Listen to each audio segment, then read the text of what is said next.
పూర్తి కావాల్సిన ప్రాజెక్టు 90,000 కోట్ల రూపాయలు ఖర్చు పెట్టిరు. అంటే అంచనా పెరిగింది కదా, కట్టాల్సి మళ్ళీ తర్వాత మళ్ళీ ఇప్పుడు ఏమైంది కాక చెప్తా ఉంది 1,40,000 కోట్ల రూపాయలు పెరుగుతుంది. అంటే 90,000 కోట్ల రూపాయలు ఖర్చు పెడితే ఇంకా 40 నుంచి 50,000 కోట్ల రూపాయలు ఇంకా మళ్ళీ ఖర్చు పెడితే తప్ప మిగతా కాలువలు పూర్తి కావు. ఇప్పటికి 80,000 కోట్ల రూపాయలు ఖర్చు పెడితే ఈ ప్రాజెక్ట్ సంబంధించి మొత్తం పిల్లలు కావచ్చు మొత్తం ప్రాజెక్టే పనికిరాని పరిస్థితి అయిపోయింది. అక్కడ ఏమైంది, మన కరువు వచ్చినప్పుడు ఎల్లోనాల పరిస్థితి వస్తే మొత్తం ప్రాజెక్ట్ లో నీళ్ళు ఆపాలి ఎత్తుకోవాలని చెప్తే 44 గ్రామాలు ఖమ్మంలో కొడకపోతాయని చెప్పి ఎన్డీసీ రిపోర్టు తర్వాత ప్రభుత్వ విజిలెన్స్ కమిషన్ కూడా విచారణ చేస్తా ఉంది. కాబట్టి నిపుణుల సలహా సూచనల మేరకు రాష్ట్ర ప్రభుత్వం ముందుకు పోతా ఉంది. వాళ్ళే కాళేశ్వరం రావుగా నామకరణం చేసుకొని నేనే ఇంజనీర్ కథ కర్మ క్రియ అని చెప్పి వాళ్ళే ప్రచారం, మేమైతే ప్రచారం చేసుకోలేదు. తర్వాత ప్రాజెక్టులు తెలంగాణ రాష్ట్రం మీరు చూస్తా ఉన్న సమైక్య రాష్ట్రంలో కట్టిన ప్రాజెక్టులు శ్రీశైలం కావచ్చు, దూరాల కావచ్చు, తర్వాత మన నాగార్జున సాగర్ కావచ్చు, మిడ్ మానేర్ కావచ్చు, లోయర్ మానేర్ కావచ్చు, అప్పర్ మానేర్ కావచ్చు, కడియం ప్రాజెక్ట్ కావచ్చు. ఈ ప్రాజెక్టులు ఎట్టున్నాయి మొన్న 2019లో ప్రారంభమైన ప్రాజెక్ట్ ఎట్టుందో తెలంగాణ సమాజం చూసారు. కాబట్టి దీనిలో అవినీతి జరిగిందనే విషయం అంటే క్రెడిట్ సరే, క్రెడిట్ విషయానికి వస్తే ఏ పార్టీలు ఉన్నా ఎవరైనా కానీ క్రెడిట్లు తీసుకుంటారు. సరే అక్కడ అధికారులు చేస్తారా, ఇంజనీర్లు చేసినా అప్పటికి ఇప్పుడు ఆ టైంలో కేసీఆర్ తీసుకున్నా, మీ హయాంలో మీరే ప్రాజెక్టులు చేసినా ఏం చేసినా దానికి సంబంధించి రేవంత్ రెడ్డికి వెళ్తుంది, లేదంటే అధిష్టానానికి మెయిన్ అక్కడికి వెళ్తుంది. సో సరే ఇవన్నీ విషయాలు పక్కన పెట్టేయండి. సరే ఒక నిమిషం నేను వస్తాను. దినేష్ గారు ఈ పాయింట్స్ కి, చరణ్ కౌశిక్ గారి పాయింట్స్ కి ఏం చెప్తారు? ఏం చెప్తారండి, ఒక్కదానికి సంబంధం ఉండదు, ఒక్కదానికి సాయెత్తుకత ఉండదు. కాళేశ్వరం ప్రాజెక్ట్ అనేది సిడబ్ల్యూసి అనుమతులతో 80,000 కోట్లకి అప్రూవల్ వచ్చింది, దాన్ని కొనసాగించారు. ఆ తర్వాత కేసీఆర్ గారు ఏం ఆలోచించారు, రోజుకి 2 టీఎంసీలు ఎత్తిపోసుకొని తీసుకునే అవకాశం ఉన్నది కాళేశ్వరం డిజైన్. కానీ ఫ్యూచర్లో ఒకవేళ నిజంగానే వర్షం తక్కువ వచ్చి అది కొనసాగకుండా, ఇప్పుడు మొత్తం మాన్సూన్ అంతా కూడా కొనసాగకుండా కొన్నిసార్లు కరువు వచ్చే పరిస్థితి ఉన్నప్పుడు మనం ఎక్కువ స్టోరేజ్ చేసుకున్నాం కాబట్టి 30 టీఎంసీని కూడా మనం చేసుకుంటే బాగుంటది అనే ఉద్దేశంతో ఆ పనులు మొదలుపెట్టి కొంత ముందుకు వెళ్ళిన తర్వాత దానికి ఒప్పుకోకుండా కేసు వేసి ఆపిరు. సో అది దాని విషయం.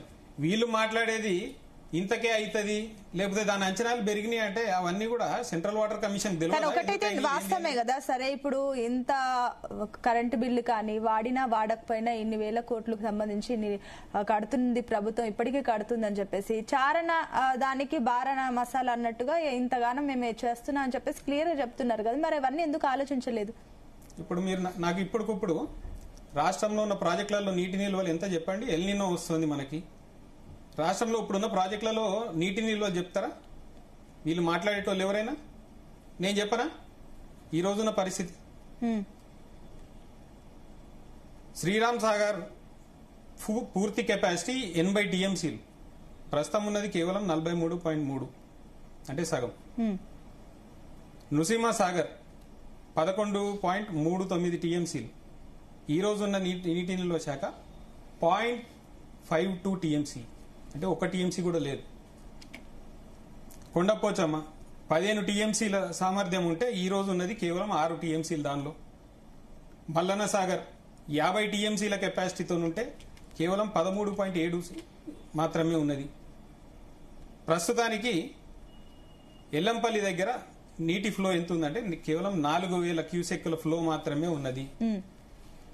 మరి కాళేశ్వరం పంపులు ఆన్ చేయకపోతే ఇవన్నీ నిండకుండానే ఉన్నాయి కదా. లోవర్ మానేరు 24 టీఎంసీ సంబంధించి చెప్పారు కదా రేవంత్ రెడ్డి కూడా పవర్ పాయింట్ ప్రెజెంటేషన్ ఇచ్చి పంపులు ఆన్ చేస్తే నెక్స్ట్ ఏంటి పరిస్థితి అని చెప్పేసి కూడా క్లియర్ గా చెప్పారు కదా. వాటికి అన్నిటి సంబంధించి పంపులు ఆన్ చేస్తే పరిస్థితి ఇది వస్తుంది ఎవరు చెప్పారు ఆయనకి?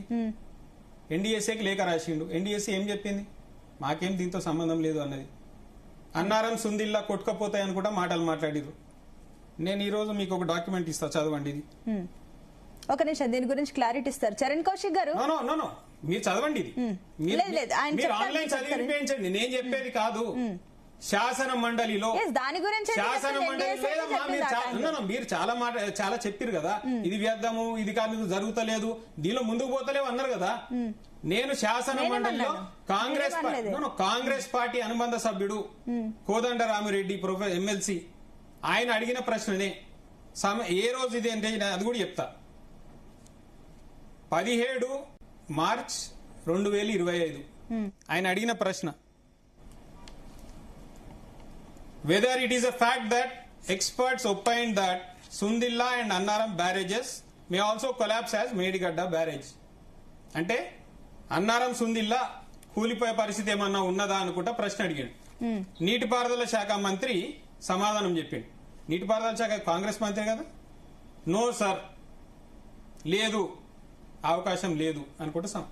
నేను అబద్ధం చెప్తే ఈ డాక్యుమెంట్ ఇది మీకే ఇస్తా, మీరు చదవండి, తప్పైతే దేనికైనా నేను సిద్ధం. కాబట్టి ఊరికే మాటలు మాట్లాడి అది కూలిపోయింది ఇది కూలిపోయింది, కుంగింది 2 పిల్లర్లు మాత్రమే కుంగినాయి. మేడిగడ్డలో ఎన్ని పిల్లర్లు ఉన్నాయండి? మేడిగడ్డలో ఎన్ని పిల్లర్లు ఉన్నాయి? ఎన్ని కుంగినాయి? 2 కుంగినాయి. దానిలో 70కి పైగా పిల్లర్లు ఉంటే 2 మాత్రమే కుంగినాయి. వాటికి కూడా ఎన్డీఎస్ ఏం చెప్పింది, మరమ్మతులు చేసి వాడుకోండి అని చెప్పింది.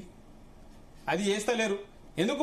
మొన్న ఈ సంవత్సరంలోనే కదా ముఖ్యమంత్రి కేబినెట్ సమావేశం కేబినెట్ సమావేశం పెట్టుకుని మేడిగడ్డ పునరుద్ధరణ కోసం దానిపైన మాట్లాడి కాంట్రాక్ట్ సంస్థకు అప్పగించారు కదా, కేఎన్ఆర్ కన్స్ట్రక్షన్స్ కి అప్పగించారు కదా దాని పునరుద్ధరణ పనులు. అవి ఈ రోజు వరకు పూర్తి కాలే. సమ్మర్ పూర్తయ్యే లోపల పూర్తవ్వాలి, కాలేవు. అది ఎందుకు చేస్తున్నారు? పోనీ మేడిగడ్డతో సంబంధమే లేదు. వాటి గురించి ఆన్సర్ సరే, మీరు ఇంత చెప్పారు కదా, మీరు చెప్తున్న దాని ప్రకారం చూస్తే పంప్స్ కావాలని కాంగ్రెస్ ప్రభుత్వం కన్నెపల్లి పంప్ హౌస్ దగ్గర నుంచి లిఫ్ట్ చేయొచ్చు, మేడిగడ్డతో సంబంధమే లేదు. కన్నెపల్లి దగ్గర నుంచి లిఫ్ట్ చేయొచ్చు. ఎస్ చరణ్ కౌశిక్ గారు, కావాలని చేస్తున్నారా మేడం? ఇప్పుడు వాళ్ళు డైనింగ్ టేబుల్ మీద కూర్చొని ఫామ్ హౌస్ కూర్చొని నిర్ణయాలు తీసుకునే ఉద్దేశం ఉండదు. ఓన్లీ టెక్నికల్ అంశాలకు సంబంధించి టెక్నికల్ ఎక్స్పర్ట్స్ ఇచ్చిన రిపోర్ట్ ఆధారంగా ముందుకు పోతారు. ఇక్కడ మళ్ళీ ప్రైవేట్ సంబంధించినటువంటి మోడల్ ఆన్ చేస్తే అదే నీళ్లు స్టోరేజ్ చేస్తే గ్రామాలు కొడుకుపోతాయి. ఎందుకంటే ప్రైవేట్ మొత్తం కొడుకుపోయినా గ్రామాలు 1,00,000 క్యూసెక్కుల ప్రవాహం పోతుంటే కూడా భద్రాచలంకి ఏం కాలే కదా. గతంలో 28 లక్షల వరద పోయినా కూడా ఎక్కడ ఏం కాలేదు. వీళ్ళు 1,00,000 క్యూసెక్కులకే వీళ్ళు ఇంత మాటలు మాట్లాడతారు. ఎందుకంటే అంత ఆవేశం. అరే అబద్ధాలు ఎందుకు చెప్తావు? మరి అబద్ధాలు ఎందుకు చెప్తావు? అబద్ధాలు ఎందుకు చెప్తావు? ఎవరిచ్చిన నివేదిక? ఎవరిచ్చింది నివేదిక? ఏం అబద్ధం చెప్పరా? రేవంత్ రెడ్డి రాసుకుంటా, కొండలరెడ్డి రాసుకుంటా, తిరుపతి రెడ్డి రాసుకుంటా నివేదిక. 1,80,000 కోట్ల ఇరిగేషన్ ప్రాజెక్ట్ మీద ఖర్చు పెట్టి ఎకరా కూడా ఎవడా పెట్టింది? 1,00,000 కోట్లు, 94,000 కోట్లు మాత్రమే థర్డ్ టీఎంసీ పనులు కూడా అయితే అయ్యింది. నోటికేది వస్తే చెప్తారా? నోటికేది వస్తే చెప్తారా? లెక్కపత్రం లేకుండా నోటికేది వస్తే చెప్తారా? నువ్వు రేవంత్ రెడ్డో, తిరుపతి రెడ్డో, కొండలరెడ్డో ఇంట్లో కూర్చుని లెక్కలు రాస్తే అయిపోతుందా? కార్ నివేదికలు ఉంటాయి కదా, కార్ నివేదికలు ఉంటాయి కదా, వాటిలో లెక్కలు ఉన్నాయి కదా. నోటికి వచ్చిన మాట మాట్లాడితే అయిపోతుందా? మాట్లాడితే వాస్తవాలు మాట్లాడు, లేకపోతే స్టాటిస్టిక్స్ మాట్లాడు, సాక్ష్యాలతో మాట్లాడు. దినేష్ గారు ఒక్క నిమిషం ఆగండి. చరణ్ కౌశిక్ గారు ఆడ ఉన్నాయి కదా, ఉంది కదా, కూలిపోయిందన్నావు కదా ఇందాక. మేమే కనిపించకుండా రా తీసుకపోతే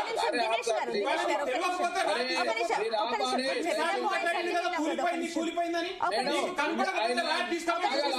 దినేష్ గారు మీరు చెప్పిన అన్ని కూడా ఆయన ఓపిక్ గా విన్నారు. ఆయన మాటలు కూడా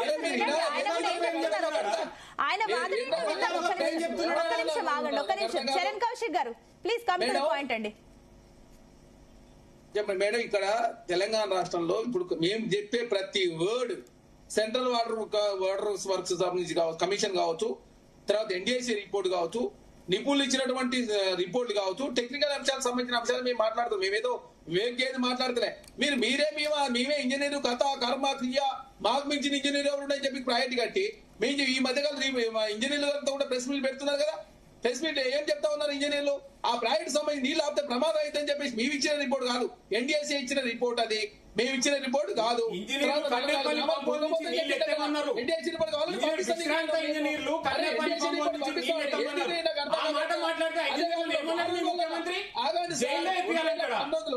విశ్రాంత ఇంజనీర్లు తెలంగాణ కోసం ప్రాజెక్టులు ముఖ్యమంత్రి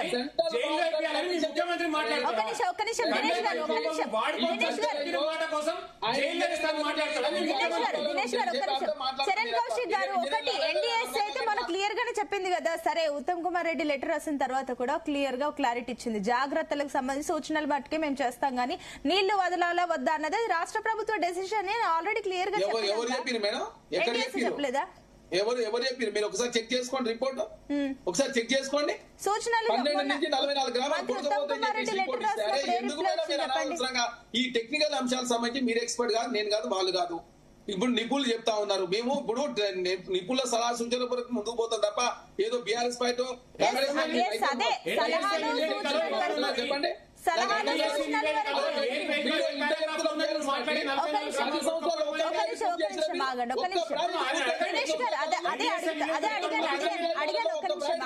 సమ్మక్క సారక సీతారామ పాలమూరు రంగారెడ్డి తర్వాత కలవకూడదు ఎత్తుపల్లి కాళేశ్వరం ఇన్ని ప్రాజెక్టులకు 1,50,000 కోట్లు ఖర్చు పెడితే ఏ ప్రాజెక్టు పూర్తయింది, ఏ ప్రాజెక్ట్ ద్వారా తెలంగాణ ప్రజలు లాభం ఒకటి చరణ్ కౌశిక్ గారు ఒక పాయింట్ అయితే క్లియర్ అండి, సలహాలు సూచనలు వరకే చేస్తాం కానీ నీళ్లు వదలాల వద్దా డెసిషన్ అని చెప్పేసి అనేది క్లియర్.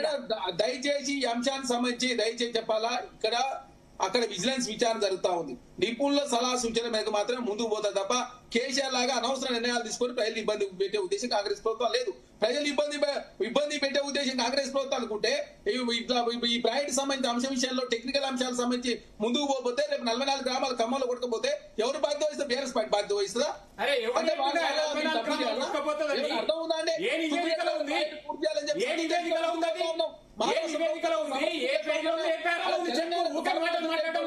వాళ్ళంతా కృష్ణా జిల్లాలో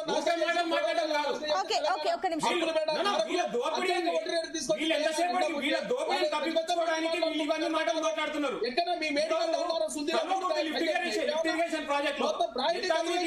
కట్టిన వారం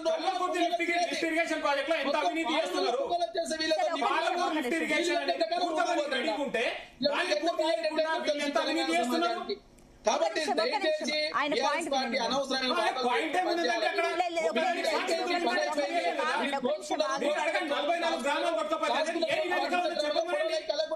సస్పెండ్ చేసి బయటికి పంపించారు మీరు. నాకు అర్థం కాదు, మొత్తం మీ కమిషన్ అభివృద్ధి పడి 1,50,000 కోట్లు కూలిపోయినాయి. పాలమూరు 95,000 కోట్ల రూపాయలు అవుతుంది, 26,000 కోట్ల రూపాయలు మాత్రం ఖర్చు పడి మీరు ఎప్పుడు పూర్తవుతుంది పాలమూరు గారు చెప్పరాదు మరి.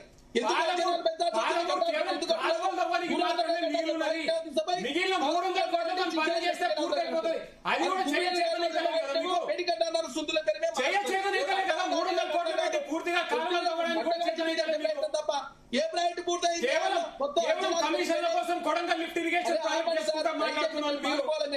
మీరు దయచేసి ఒక నిమిషం దినేష్ గారు, ఒక నిమిషం లేదు, ఒక నిమిషం సమయం తక్కువ ఉంది. సాక్ష్యాలు లేకుండా ఆధారాలు లేకుండా కావాలంటే పాయింట్స్ నోట్ చేసుకోండి, ఆయన టైం వచ్చినప్పుడు మీ టైం వచ్చినప్పుడు వాటికి. సార్ ఒక నిమిషం ఆగండి, రవికుమార్ గారు అప్పటి నుంచి వెయిట్ చేస్తున్నారు, ఆయనకు సబ్మిషన్ ఉందంట. రవికుమార్ గారు. మేడం, వీళ్ళు కొట్లాడుకొని చర్చను పక్కదో పట్టించడం తప్ప ఏం లేదు ఇక్కడ. నేను ఏమంటున్నా అంటే ఆ రోజు చేసిన ముఖ్యమంత్రి గారి తప్పులకు మరి ఈ రోజు ముఖ్యమంత్రి గారు ఎంక్వైరీ చేయకుండా మరి దాన్ని పూర్తిగా దాని మీద అవగాహన ఉంది రేవంత్ రెడ్డి గారికి, ముఖ్యమంత్రి గారికి. మరి ఆ రోజు ముఖ్యమంత్రి గారు తప్పు చేసిండు, లక్షల కోట్ల రూపాయలు వృధా అయింది, వ్యవసాయదారులకు నష్టమైంది అని చెప్పి ఈ రోజు మరి ఈయన కేసు పెట్టకుండా రాష్ట్ర ప్రభుత్వం దాని మీద యాక్షన్ తీసుకోకుండా తాత్సారం చేయడం, దీన్ని తీసుకుపోయి కేంద్ర ప్రభుత్వం మీద వేయడం, ఊకే నరేంద్ర మోడీ గారి పేరు, ఊకే అమిత్ షా గారి పేరు తీసుకోవడము, అది ఏటీఎం. ఆ రోజు ఇప్పుడు చరణ్ కౌశిక్ యాదవ్ గారు చెప్పినట్టు వాస్తవంగా ఆ రోజు అన్యాయం జరిగిందని చెప్పి బీజేపీ ప్రభుత్వం నమ్మింది. దానికి రాష్ట్ర ప్రభుత్వం బరాబర్ వాళ్ళ సూచనలు సలహాలు కోరితే కేంద్ర ప్రభుత్వం వేయడానికి సిద్ధంగా ఉంది. కానీ ఈయన ఏది విచారణ జరపకుండా నిమ్మకు నీరెత్తినట్టు ముఖ్యమంత్రి గారు అట్లనే కూర్చున్నారు. మరి ఆ రోజు డబుల్ బెడ్రూమ్ కట్టా చెర్లపల్లి జైల్లో కేసీఆర్ కన్నాడు, మరి ఇప్పటిదాకా కేసీఆర్ మీద ఎటువంటి యాక్షన్ తీసుకున్నాడో వీళ్ళు చెప్పాలా? ఎందుకంటే ఊకే ప్రతి విషయం దేవేంద్ర ఫడ్నవీస్ వచ్చిండు ఓపెనింగ్ కి, ఆ డిజైన్ అంత మంచిగా ఉంది కాబట్టి వచ్చిండు, దీనికి కేంద్ర ప్రభుత్వం సపోర్ట్ చేసింది, అది తప్పు. కేంద్ర ప్రభుత్వం రాష్ట్ర ప్రభుత్వం పంపించడానికి ప్రతిదానికి సపోర్ట్ చేస్తుంది. ఎందుకంటే మొత్తం డిజైన్ కేంద్ర ప్రభుత్వం మార్చదు. అక్కడ మీరు గమనించాలి. ఇక్కడ మీకు ఏదైతే రాష్ట్రానికి మంచిదో ఆ ప్రపోజల్ తో వస్తే దాని మీద ఇవ్వడానికి సిద్ధంగా ఉంటది. కానీ కేంద్ర ప్రభుత్వమే వచ్చి దాని నిర్ణయం తీసుకుంటుందా? అంటే రాష్ట్ర ప్రభుత్వం ఏముండదా ఇక్కడ?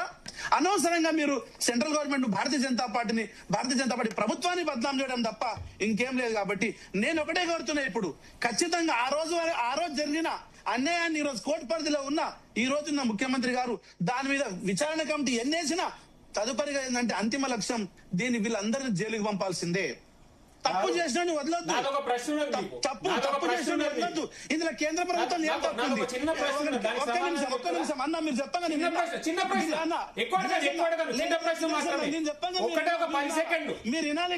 మీ ప్రధానమంత్రి ఇక్కడికి వచ్చి రాష్ట్రంలో అన్నడా లేదా ఈ రాష్ట్రంలో ఆర్ఆర్ ట్యాక్స్ వసూలైతోంది, ఆర్ఆర్ ట్యాక్స్ వసూలైతోంది ఈ రాష్ట్రంలో, ఆర్ఆర్ ట్యాక్స్ అంటే రాహుల్ రేవంత్ ట్యాక్స్ వసూలైతోంది అనేసి మాట్లాడిపోయిందా లేదా ప్రధానమంత్రి?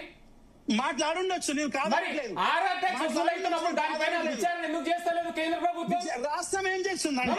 ఆర్ఆర్ ట్యాక్స్ వసూలైతుందని ప్రధానమంత్రి ఇక్కడికి వచ్చి చెప్పినప్పుడు కేంద్ర ప్రభుత్వ సంస్థలు ఏది కూడా దర్యాప్తు ఎందుకు చేస్తలేవు? సమయం వచ్చినప్పుడు ప్రతి దాని మీద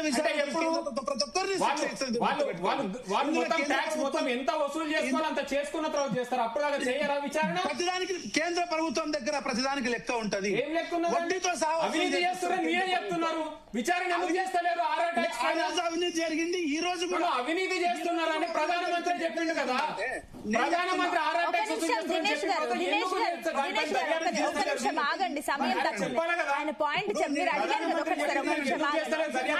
ఆయన పాయింట్ చెప్తారు, ఒక నిమిషం చెప్తారు. ప్రభుత్వం దగ్గర ప్రతిదానికి లెక్క ఉంది. కేంద్ర ప్రభుత్వం వడ్డీతో సహా వసూలు కక్కిచ్చే ప్రయత్నం చేస్తుంది. నరేంద్ర మోడీ గారు గాని, గౌరవనీయులు ప్రధానమంత్రి గాని, గౌరవనీయులు హోమ్ మినిస్టర్ గాని, దీని మీద జలశక్తి మంత్రి వారు గాని ప్రతిదానికి లెక్క ఉంది. బీజేపీ వాళ్ళు దానికి ప్రతిదానికి ఎవిడెన్స్ సబ్మిట్ చేస్తున్నారు. బరాబర్ దీని మీద చర్యలు ఉంటాయి. కానీ నేనేం కోరుతున్నా, ఇప్పుడున్న ముఖ్యమంత్రి గారు దీని మీద ఇమ్మీడియట్లీ యాక్షన్ ఎందుకు తీసుకోవట్లేదు? అంటే దొందే అన్నట్టు ఆ రోజున్న ముఖ్యమంత్రి తప్పులు చేస్తే ఈ రోజున్న ముఖ్యమంత్రి దాన్ని క్షమిస్తున్నాడు. మరి సెంట్రల్ జైల్లో చెర్లపల్లి జైల్లో డబుల్ బెడ్రూమ్ కడతానా ముఖ్యమంత్రి?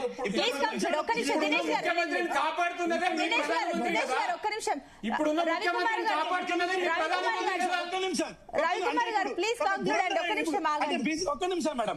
బీజేపీ ప్రభుత్వానికి రేవంత్ రెడ్డి ఒక దురంధర్ అయిన మళ్ళీ ఒక దురంధర్. ఎందుకంటే ఇద్దరు కోలెన్స్ పనిచేస్తారు మరి లెక్క మీద. మీరు మాట్లాడేది ఏమో మరి మీ ప్రధానమంత్రి అన్నాడు కదా, నాతో వస్తే నేను చాలా ఎత్తుకు తీసుకెళ్తా, నువ్వు వస్తలేవు అన్నాడు. అవును, అది ఆహ్వానించండు రా, మీకు కూడా ఆహ్వానిస్తాం రండి మా పార్టీలోకి అని చెప్పేసి.